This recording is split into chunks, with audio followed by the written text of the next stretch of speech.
हैं। और आप जो यह दृश्य देख रहे हैं, यह तीर्थंकर परमात्मा के बल को दर्शाता है। श्री कृष्ण का नाम तो आप सभी ने सुना ही होगा। वह हमारे बाल ब्रह्मचारी 22वें तीर्थंकर नेमिनाथ प्रभु के चचेरे भाई थे। एक बार जब नेमिनाथ प्रभु घूम रहे थे तो वह घूमते घूमते श्री कृष्ण की आयुशाला में पहुंचे। आयुशाला यह वह जगह है जहाँ पर राजा महाराजाओं के अस्त्र शस्त्र रखे जाते हैं।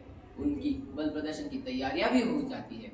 उन्हीं शस्त्रों में पड़ा था श्री कृष्ण का सुदर्शन चक्र, जिसे हमारे नेमिनाथ प्रभु ने उठाया और अपनी उंगली में घुमाने लगे। वही उनका पंचजन्य शंख भी पड़ा था, जिसे आज से पहले कोई नहीं उठा पाया था। उन्होंने उसे उठाया और जोर से बजाया। उसकी ध्वनि पूरी नगरी में गूंज उठी। पूरी नगर उस नगरी को सुन के हैरान हो गई। लेकिन जैसे ही वो ध्वनि श्री कृष्ण के कानों तक पहुंची तो वो बहुत डर गए। कौन है वो बलशाली जो मेरा आयुशाला में आके मेरा ही शंख बजा रहा है? यह सोचते सोचते जब वो आयुशाला पहुंचे तो उन्होंने देखा तो वो नेम कुमार खड़े थे। उन्होंने तुरंत नेम कुमार को युद्ध के लिए ललकारा। लेकिन युद्ध भूमि में जाते ही श्री कृष्ण ने अपना हाथ आगे किया और उन्होंने बोला, नेम कुमार इस हाथ को झुका के दिखाओ। नेम कुमार ने तो बड़ी आसानी से उसे झुका लिया। लेकिन वही जब श्री कृष्ण की बारी आई तो नेम कुमार के हाथ को तनिक भी ना हिला पाए और ऐसे लटक गए जैसे एक बंदर वृक्ष पे लटकता है। उसी वक्त उनका डर और भी बढ़ गया कि अब तो मेरा राज्य मुझसे छीन ही जाएगा। वो सोच ही रहे थे और दुखी हो रहे थे। लेकिन उसी वक्त एक देव आकाशवाणी होती है कि अब चिंता मुक्त हो जाए श्री कृष्ण। यह तो बाल ब्रह्मचारी 22वें तीर्थंकर दीक्षा लेकर मोक्ष नगरी के वासी हो गए। यह सुनते ही श्री कृष्ण चिंता मुक्त हो गए। धन्यवाद। पधारो पधारो पधारो। नेमिनाथ दादा की इस भव्य और अद्भुत बारात में आप सबका स्वागत है। देखिए तो सही, हमारे प्रिय नेम जी कितने सुंदर लग रहे हैं।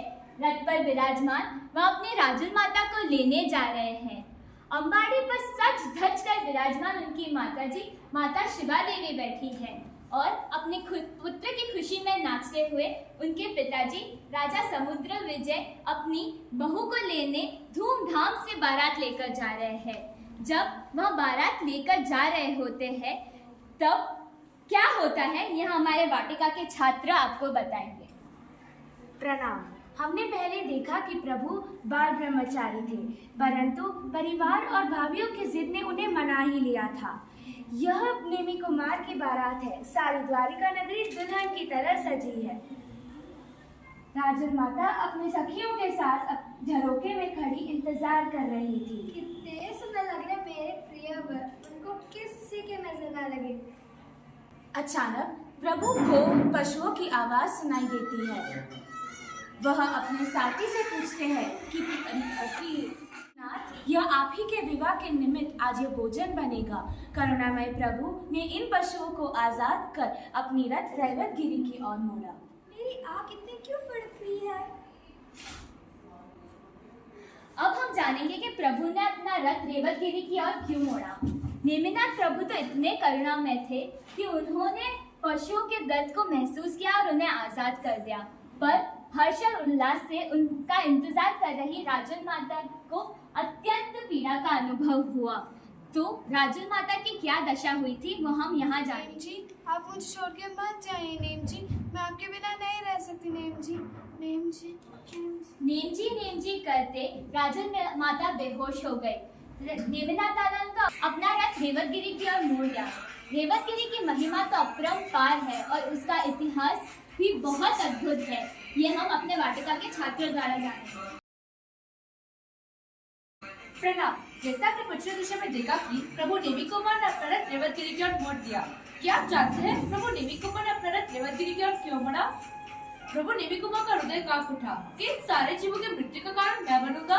करुणा रस में भीगे प्रभु रेवतगिरी, जिसे गिरनार तीर्थ के नाम से जानते हैं, वह शेषावत उद्यान में उन्होंने दीक्षा ग्रहण की। लोगों का कल्याण करते निर्वाण पद को प्राप्त किया। वैसे तो इस गिरनार तीर्थ की महिमा अपरंपार है, पर कहते हैं कि जो जीव गिरनार तीर्थ पर जाकर भाव से पूजा अर्चना करता है उसे शीघ्र से शीघ्र मोक्ष की प्राप्ति होती है। आखिर क्या खास है इस रेवतगिरी पर? क्या कोई जानता है प्रभु नेमिनाथ दादा की प्रतिमा कब और कैसे स्थापित हुई? पिक्चर 24 के 30 तीर्थंकर श्री सागर दादा के समय में बनी हुई यह प्रतिमा है। वर्तमान में नेमी प्रभु के मोक्ष यानी कि 2000 साल बाद यह प्रतिमा प्रतिष्ठित होने के कारण करीबन 84,784 यानी 84,784 ईयर्स से यह प्रतिमा गिरनार तीर्थ पर विराजमान है। क्या आपको पता है यह प्रतिमा तीनों लोगों में पूजी गई है। वैसे तो इस गिरधार तीर्थ की महिमा अपरंपार है। क्या गजब इतिहास है ना यह गिरधार के नेमिनाथ दादा का। अरे हमने बहुत बहुत पुण्य किए होंगे तब जाकर इस दादा के दर्शन और यात्रा करने का सौभाग्य मिला है। तो आइए इस अवसर को खोए बिना हम हमारी आत्मा का कल्याण करें। ये तो नेमिनाथ दादा के जीवन काल का एक छोटा सा दृश्य है। आगे हमारे धर्म और ज्ञान के बारे में जानने के लिए हम पहले फ्लोर पर प्रस्थान करेंगे।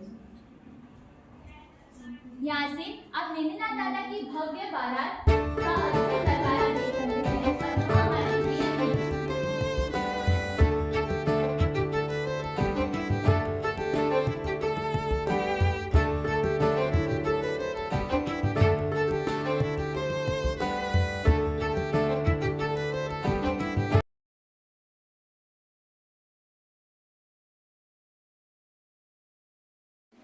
प्रणाम। मेरा विषय ज्ञान है।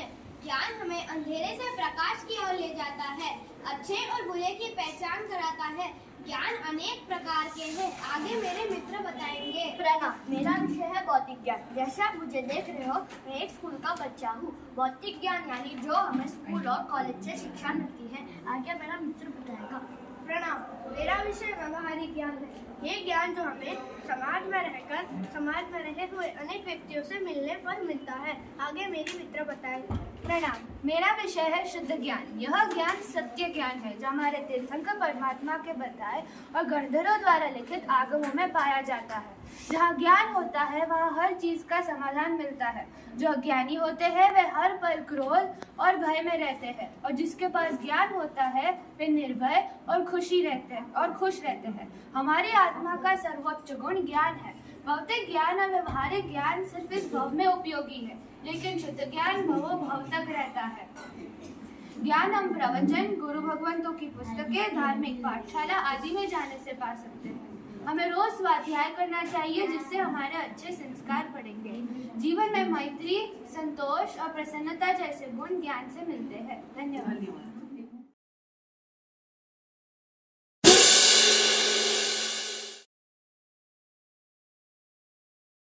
प्रणाम। मैत्री भावना सभी जीवों के साथ मित्रता रखने में मदद करती है, और इस मैत्री भावना को बताते हुए हम सब आपको संसार के इस सर्कस में वेलकम करते हैं।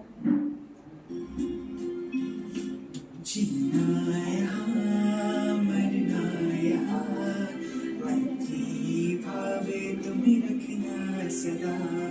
मुस्कुरा के सबको प्यार दो, विश्व की सारी जीव है समान।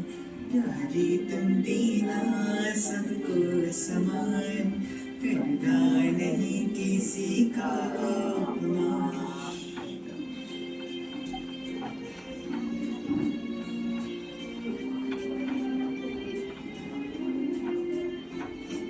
गोरा है ये, काला है ये, आखिर मानव दोनों यहाँ।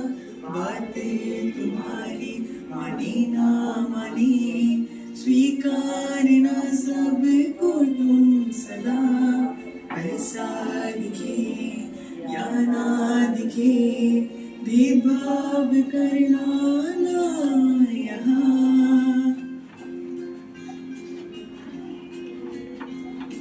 मैत्री को दिल में बसा के रखना, चित्त प्रसन्न रहेगा सदा। मुस्कुरा के सबको प्यार दो, विश्व की सारी जीव है समान। प्यारे तुम देना सबको समान, करना नहीं किसी का अपमान। धन्यवाद। प्रणाम। मेरा विषय है Jainism is not a burden. क्या आपको पता है जैन धर्म की हर क्रिया एक लॉजिकल साइंस है? हाँ, जैसे कि जिस तरह किसी फिल्म स्टार की हेयर स्टाइल पसंद आने पर हम उसे अपने जीवन में धीरे धीरे अपनाते हैं, वैसे ही प्रभु की भक्ति द्वारा हम उनके अनंत गुणों को पाने का प्रयत्न करते हैं। प्रभु को वंदन करने से जीवन में विनय, विवेक, समर्पण आदि गुणों का विकास होता है। साथ ही जैन धर्म हमें बिहेवियर, एथिक्स और जीवन जीने का तरीका सिखाता है। आज के इस तेज भरी जिंदगी में जहाँ झूठ, माया, चीटिंग अपने चरम सीमा पे है, वही जैन धर्म स्पीड ब्रेकर की तरह हमें सच्चाई, ईमानदारी पर ध्यान देने की बात करता है। इसे हमें बर्डन नहीं बल्कि इस तरह जीना हमको हमारा रूटीन बनाना चाहिए, जिसके कारण से जैनिज्म हमको बर्डन नहीं लगेगा। सही समझ के साथ अगर धर्म को समझ करके उसका आचरण किया जाए तो हमें स्ट्रेस मैनेजमेंट और डिप्रेशन से बच सकते हैं। धर्म वो सागर है जिसमें डुबकी लगाने पे डूबेंगे नहीं बल्कि जीवन में तर जाएंगे। अगर उपवास आदि तप ना हो सके तो आप प्रभु भक्ति के द्वारा आगे बढ़ सकते हो। अगर वो भी ना हो तो स्वाध्याय से आगे बढ़ सकते हो। जिस क्रिया के माध्यम से आपको रुचि हो साथ उसी क्रिया से करो ताकि आपको धर्म करना बड़ा नहीं लगेगा। जैसे हर स्पोर्ट्स को खेलने के लिए रूल्स एंड रेगुलेशंस होते हैं, वैसे ही अपने जैन धर्म में हर क्रिया के साथ रूल्स एंड रेगुलेशंस होते हैं, जिसके कारण से हम हमेशा सतर्क रहेंगे। याद रखिएगा, धर्म को पढ़ना अलग है और धर्म को समझ करके उसका आचरण करना अलग है। हम सब यही प्रार्थना करते हैं कि आप और हम सब धर्म को पढ़ने के साथ धर्म को समझें और धर्म को ही जीवन बनाएं। धन्यवाद। प्रणाम। आज के मॉडर्न पीरियड में बच्चों का कैरेक्टर डेवलप करने के लिए बच्चों को धर्म से जुड़ाना बहुत जरूरी है। धर्म हमें सही और गलत दोनों की पहचान कराता है। गर्भ संस्कार, जैसे कि पेरेंट्स समझते हैं कि उनके बच्चों को संस्कार जन्म के बाद दिए जाते हैं, पर ऐसा नहीं है। शिशु के संस्कार की नींव अपने माँ के गर्भ से ही शुरू हो जाती है। जैसे महाभारत में अभिमन्यु ने चक्रव्यूह में प्रवेश करने की विधि अपनी माँ सुभद्रा के गर्भ से ही सीखी। तो आप भी अपने शिशु के जन्म होते ही उन्हें नवकार मंत्र सुनाएं। धन्यवाद। प्रणाम। मैं छोटी सी नन्ही सी प्यारी सी 5 साल की बच्ची हूँ। मुझे कार्टून देखना बहुत पसंद है, पर मेरी मम्मी मुझे प्रभु वीर की भी कहानियाँ सुनाती है। I like Shinchan but I also love my तीर्थंकर। मेरे उम्र के बच्चों को यही पसंद आएगा। धन्यवाद। प्रणाम। मैं थोड़ा नटखट हूँ पर स्वीट हूँ। माँ मुझे हर संडे घुमाने ले जाती है, पर साथ साथ मुझे पाठशाला और संस्कार वाटिका भी भेजती है। वाटिका से मुझे अच्छे गिफ्ट मिलते हैं और साथ ही अच्छी बातें भी सीखता हूँ। क्या आप अपने बच्चों को पाठशाला और संस्कार वाटिका भेजते हो? क्योंकि मेरे उम्र के बच्चे तो वाटिका से ही सीखेंगे। धन्यवाद। प्रणाम। I love cricket. Cricket is my passion. मुझे क्रिकेट खेलना बहुत पसंद है, पर मुझे उसके साथ साथ धर्म से रिलेटेड क्विज कॉम्पिटिशन में भी पार्ट लेने में मज़ा आता है। इससे मेरा धर्म में इंटरेस्ट और जानने की क्यूरियोसिटी दोनों बढ़ती है। धन्यवाद। प्रणाम। Am I looking cool. मुझे कूल लगना अच्छा लगता है। मेरे उम्र के बच्चों को तो यही पसंद आता है और हम हर वो काम करने के लिए तैयार रहते हैं जो कि गलत है। ऐसे समय में मुझे एक कल्याण मित्र की ज़रूरत होती है जो मुझे गलत मार्ग से दूर और धर्म, गुरु भगवंत और जिनवाणी की तरफ मोड़ सके और अंधकार से दूर रख रोशनी की तरफ मोड़ सके। क्योंकि जैसी संगत वैसी रंगत। और हाँ, कंपैरिजन मुझे बिल्कुल पसंद नहीं, because I am the best. और क्या आप लोग जानते हो कि आपके बच्चों के मित्र कैसे हैं? धन्यवाद। आज का टॉपिक है ध्यान। ध्यान का मतलब है मन, वचन, काया। इन तीनों योगों को कॉम्बिनेशन यानी हम कुछ भी कर रहे हो, हमारा पूरा कंसंट्रेशन मन, वचन, काया उस पे ही हो, वही ध्यान कहलाता है। ध्यान 4 प्रकार के होते हैं: अर्थ ध्यान, रौद्र ध्यान, धर्म ध्यान, शुक्ल ध्यान। पहला अर्थ ध्यान। अपने परिवार, मित्र, वस्तु के बिछड़ने से होने वाली टेंशन या सैडनेस को अर्थ ध्यान कहते हैं। इसी तरह से अगर हम कोई बीमारी या रोग के होने पर उसकी चिंता करते हैं तो उसे भी अर्थ ध्यान कहते हैं। हाय, मुझे तो बीमारी होती रहती है, कभी बुखार, कभी जुकाम। भगवान ने मुझे ऐसी दर्दनाक जिंदगी क्यों दी है? दूसरा है रौद्र ध्यान। हिंसा, चोरी, छल कपट, गुस्सा, नफरत आदि इस तरह की कोई भी भावना अगर हमारे मन में आती है तो उसे रौद्र ध्यान कहते हैं। इसे कंट्रोल करने का एक तरीका है हमें अपने एंगर एंड इमोशंस को कंट्रोल करें। आज मेरे दोस्तों ने मुझे मारा और चीटिंग कर कर गेम में जीत भी गया। कल मिलने तो उसकी तो ऐसी की तैसी। ये दोनों ध्यान गलत है। हमें धर्म ध्यान और शुक्ल ध्यान करना है। तीसरा धर्म ध्यान। धर्म ध्यान यानी वस्तु को उसके एक्चुअल फॉर्म को जानने की कोशिश करना या सत्य की खोज करना, वही धर्म ध्यान कहलाता है। मेरे सुख दुख का कारण मेरे अपने ही कर्म हैं और कोई नहीं है। ये सोचना धर्म ध्यान है। चौथा है शुक्ल ध्यान। ध्यान की अंतिम अवस्था है शुक्ल ध्यान। शुक्ल ध्यान का मतलब है परिपूर्ण समाधि, केवल ज्ञान, निर्वाण, मोक्ष।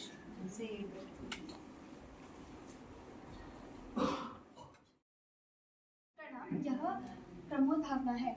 प्रमोद भावना का अर्थ है कि दूसरों के गुणों को देखना, उनके दोषों को नहीं। यहाँ पर हम अनुपमा के एक छोटे से दृश्य के द्वारा आपको प्रमोद भावना बताएंगे। समय, पाखी, इधर आओ। मैंने जो तुम दोनों से कहा वो तुमने किया? हाँ मम्मी, कर दिया। तो बताओ तुम दोनों ने क्या ऑब्जर्व किया। पहले पाखी तुम बताओ बापूजी के बारे में। बापूजी कुछ काम धाम नहीं करते, दिन भर खाली बैठे रहते।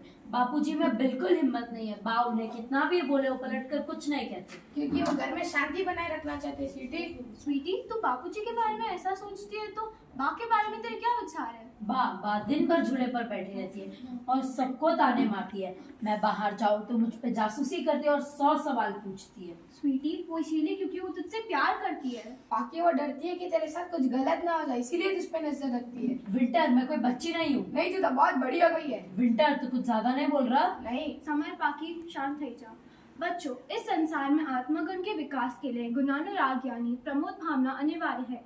पाखी सुन, दूसरों के गुणों के अनुराग यानी प्रशंसा के बिना आत्मगुण का विकास संभव नहीं है।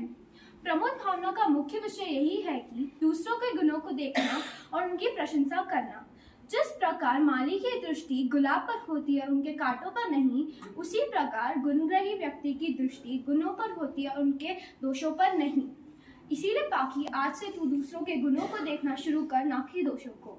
ठीक है मम्मी, मैं आज ऐसा करने की कोशिश करूंगी। सभी के गुणों को देखो, दोषों को नहीं। यही प्रमोद भावना है। हमें भी समर की तरह दूसरों के गुणों को देखना चाहिए, पाखी की तरह उनके दोषों को नहीं। इसी से हमें प्रमोद भावना की शिक्षा मिलती है। धन्यवाद। प्रणाम। जय जयंत, हम श्री पार्श्व संस्कार वाटिका से हैं। मेरा नाम परम बागरेचा है और मैं विनिशा मंडेचा। और आज हम आप लोगों को देवलोक के शाश्वत प्रतिमाओं के दर्शन कराएंगे। हमारे जैन ग्रंथों के अनुसार विश्व का आकार इस तरह है। यह सिद्धशिला है। ये भाग अलोक है, जहाँ पे कोई जीव निवास नहीं करता, और ये भाग लोक है, जहाँ जीव निवास करते हैं। यहाँ पर कुल 14 राजलोक हैं और इन 14 राजलोक में यह अधोलोक है, जिसे हम सरल भाषा में नरक लोक कहते हैं। यहाँ पर कुल 7 राजलोक जितना बड़ा है। यह मध्य लोक है और यह ऊर्ध्व लोक है। मध्य लोक में मेरु पर्वत है, भरत क्षेत्र है, ऐसे 15 कर्मभूमि है। हम लोग यहाँ पे निवास करते हैं, इसीलिए इसे मनुष्य लोक भी कहते हैं। यह ऊपर का भाग ऊर्ध्वलोक है, जहाँ पे 1 से 12 देवलोक है, फिर 9 ग्रेवयक है और अंत में 5 अनुत्तर विमान है। मनुष्य लोक, नरक और देवलोक में शाश्वत तीर्थ है, जिसमें वर्धमान, ऋषभ, वारिसेन और चंद्रानंद नामक जैन तीर्थंकर की प्रतिमाएं हैं। यहाँ पर कुल इतने शाश्वत प्रतिमाएं हैं और इतने शाश्वत मंदिर हैं, जिसके दर्शन आप सभी अलग अलग दिशाओं से कर सकते हैं। तो इन सारे शाश्वत प्रतिमाएं और मंदिरों को साथ में मिलकर वंदन करते हैं। बोलिए नमो जिनाम।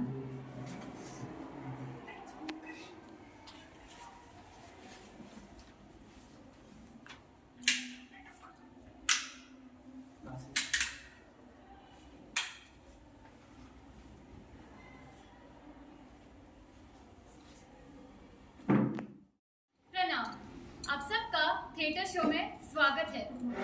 आज के लाइफ में हम सब कितने बिजी हो चुके हैं कि हम सब मनुष्य भाव का साथ भूल रहे हैं। हम सब अनंत समय तक एकेंद्रिय, द्वेंद्रिय, तेंद्रिय, चौरेंद्रिय में रह चुके हैं। इस अनंत समय बाद हमें यह मनुष्य भाव मिला है, लेकिन क्रोध, मान, माया आदि इन चीजों में हम अपने अनमोल मनुष्य भाव को गवा रहे हैं। वास्तव में यह मनुष्य भाव में हमें अपने आत्मिक गुणों का विकास करना है, जैसे कि क्षमा, मैत्री, प्रमोद आदि ऐसे भावनाओं का। ऐसे रेयरेस्ट ऑफ रेयर मनुष्य मिलने के बाद क्या हम इसे मौज मस्ती में गवा सकते हैं? आओ देखते हैं एक शैडो प्ले द्वारा। आत्मा को जानना और पहचानना, आत्मा की साधना और आराधना महादुर्लभ है। स्व आत्मा में लीन हो जाना ही बोधि है। इस संसार में धन, धान्य, सोना, चांदी आदि सुलभ है, पर भगवान की वाणी पर अटूट श्रद्धा होना अति दुर्लभ है। 14 राजलोक का यह विराट विश्व, जिसमें अनंतानंत जीवों का समावेश है, यहाँ हर जीव जन्म, मृत्यु, पीड़ा, सुख, दुख अपने पूर्व भव में बांधे हुए कर्मों से होता है। हे भव्यात्मा, मनुष्य भव दुर्लभ है, जहाँ एक आत्मा संसार के भव भ्रमण को पार कर मोक्ष पद को प्राप्त करती है, तब अनादि काल से निगोद में रही हुई एक आत्मा बाहर निकलती है। हम सब भी उसी निगोद से निकलकर पृथ्वी का, अवकाय, पेयूकाय, वायुकाय, वनस्पतिकाय, वेन्द्रिय, तेन्द्रिय, चौरिन्द्रिय, तिर्यंच पंचेन्द्रिय, नरक, देव आदि 84 लाख योनि में अनंत बार भ्रमण किया है। इस जगत में ऐसा कोई स्थान नहीं जहाँ पर हमने जन्म नहीं लिया। इस अनंत भव भ्रमण के बाद हमें मनुष्य भव की प्राप्ति हुई है। मनुष्य भव की दुर्लभता बताते हुए भगवान महावीर कहते हैं कि अगर समंदर के एक किनारे से ताला बहाया जाए और दूसरे किनारे से उसकी चाबी डाली जाए, तो क्या उस ताले और चाबी का मिलन हो सकता है? प्रभु वीर कहते हैं कि यह भी संभव है, पर मनुष्य भव मिलना अत्यंत दुर्लभ है। अगर 1,00,000 योजन ऊंचे मेरू पर्वत पर एक 90 साल की बूढ़ी औरत चढ़कर एक हीरे का चूरा करे, तेज हवा आने पर उस हीरे का चूरा अगर चारों ओर फैलाया जाए, तब यदि हम उस बूढ़ी औरत को कहें कि उस हीरे के चूरे को ढूंढकर वापस हीरा बनाना है, तो क्या यह संभव है? प्रभु वीर कहते हैं कि यह भी संभव है, पर मनुष्य भव मिलना अत्यंत ही दुर्लभ है। कहानी है एक ब्राह्मण की। उसे चिंतामणि रत्न पाने की अभिलाषा हुई। उसे पाने के लिए घर से निकलकर वह दर दर भटकता रहा। आखिरकार उसे चिंतामणि रत्न मिला। वह नाव में बैठकर बार बार उस चिंतामणि रत्न को देख रहा था कि अचानक उसकी नजर चांद की ओर पड़ी। चांद की खूबसूरती पर वह मोहित हो उठा। उसका ध्यान भटका और हाथ से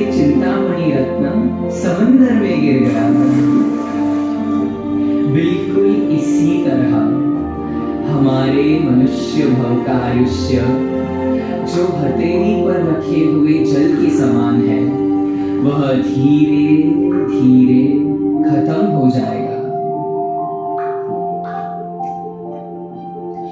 हे भाग्यशाली आत्मा, मनुष्य गति की प्राप्ति हो भी जाए, पर पंचेंद्रियपणा मिलना, उत्तम कुल मिलना, दीर्घ आयुष्य होना, जिन धर्म सुनने का अवसर प्राप्त होना, उस धर्म पर श्रद्धा रखना और उसी धर्म का आचरण करना, यह सब अत्यंत दुर्लभ है।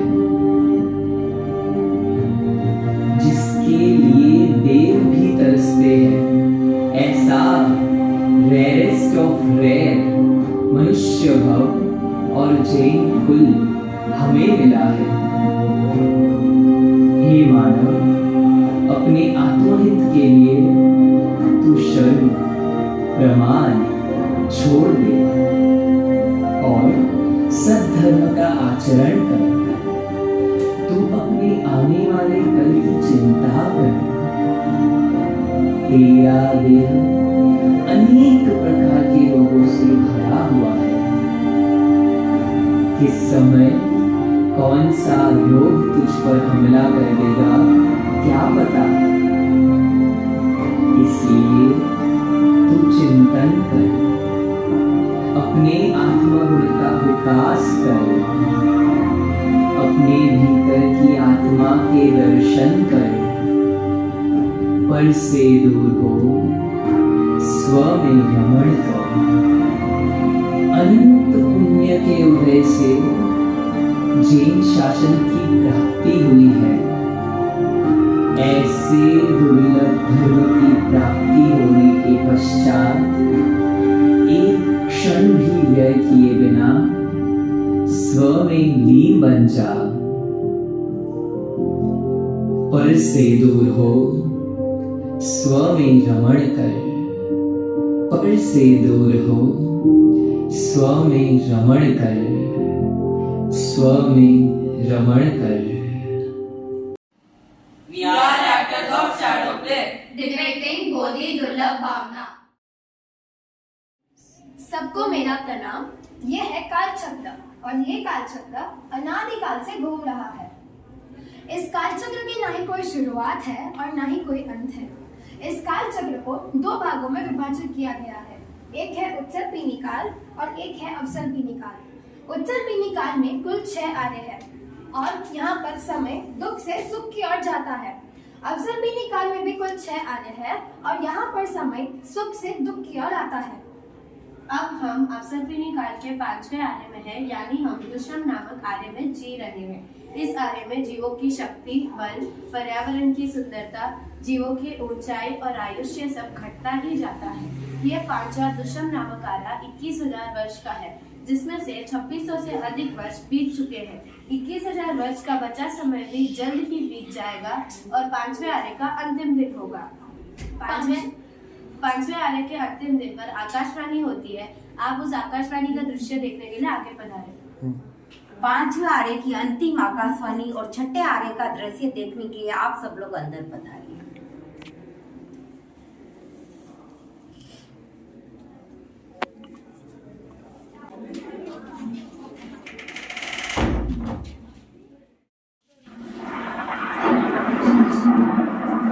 हे मानव, आज 5वें आर्य का अंतिम दिन है। कल से 6ठा आर्य शुरू होने जा रहा है। जो भी धर्म आराधना करनी है सो कर लो। कल से धर्म विलुप्त हो जाएगा। प्रणाम। आज 5वें आर्य का अंतिम दिन है। 5वें आर्य के अंतिम दिन शकेंद्र देव ऐसी आकाशवाणी करते हैं जिसको सुनकर दुपस्थ आचार्य, फाल्गुनी साध्वी, गिरधर श्रावक और नादेशी श्राविका ये चारों सभी देव शिष्यों याचना कर संतान करेंगे और समाधि वर्ग को प्राप्त कर प्रथम देवलोक में उत्पन्न होंगे। उसी दिन पहले पहर में जैन धर्म का विच्छेद होगा और द्वितीय में अन्य धर्म का। छठा आरा 21,000 वर्ष का होगा, जिसका नाम दुष्यम होगा। अभी आप छठे आरे में प्रवेश करने जा रहे हैं, कृपया आपके हाथ इस तरह पीछे रखे जाइए।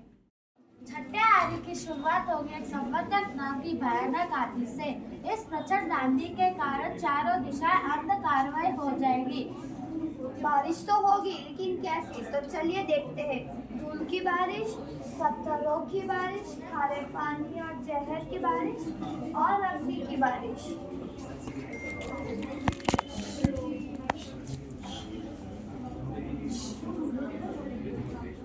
जो आप अपने पीछे देख रहे हैं वो मल गंदगी की बारिश और बिजली की बारिश। ऐसी भयानक आंधी और बारिश के कारण सारे गांव, नगर, कुएं, किले, पर्वत आदि नष्ट हो जाएंगे। भरत क्षेत्र के अधिष्ठायक पंचम आरे का अंत होते हुए कुछ मनुष्य और तिर्यंच पंचमियों को बीज में उठाकर ले जाएंगे। आगे के दृश्य में आप देखेंगे कि इन बीजों को गंगा नदी और सिंधु नदी के किनारे बने बिलों में रखेंगे। धन्यवाद। गंगा नदी के तट पर पधारिए।